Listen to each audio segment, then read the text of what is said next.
이처럼 공공요금이 오르게 되면 물가도 큰 영향을 받게 됩니다. 최근 물가 상승세가 다소 둔화되며 이제 정점을 찍고 내려오려나 기대가 있었지만 다시 물가 추이를 지켜봐야 할 것 같습니다. 특히 전기, 가스 요금 인상은 외식 물가 전반에 영향을 주기 때문에 물가 불안은 생각보다 더 오래 갈 수도 있습니다. 여기에 원달러 환율 상승과 러시아 전쟁으로 인해 예측이 힘든 국제 유가 등 곳곳이 불안 요인입니다. 계속해서 김충영 기자입니다. 당초 정부가 전망한 물가 정점은 9월 말에서 10월 초. 6, 7월 6%대를 찍은 소비자 물가 상승률이 8월 5%대로 내려오면서 추석 이후 안정세로 돌아선다는 기대 섞인 분석이 나왔습니다. 현재 유가 흐름 그리고 물가의 여러 상황 흐름을 보면은 9월 말 또는 10월 늦어도 10월 정도가 정점이 되지 않을까. 그러나 이번 공공요금 인상 여파로 물가가 다시 들썩일 것으로 보입니다. 이미 밥상 물가는 오를 대로 올랐습니다.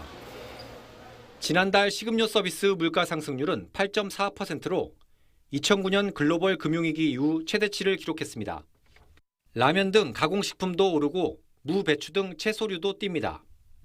우유 원료인 원유값도 오를 예정입니다. 연일 급등하는 환율도 물가 상승을 부채질합니다. 원달러 환율이 오르면 수입 물가가 오르고 국내 물가 상승 압력도 커집니다.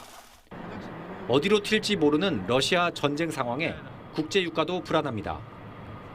정부는 이번 공공요금 인상이 소비자 물가를 0.3%포인트가량 끌어올릴 것으로 내다봤습니다. 그러나 전기, 가스 요금 상승은 외식 물가 등 물가 전반에 영향을 줘 물가 불안이 보다 장기화될 수 있다는 분석도 나옵니다.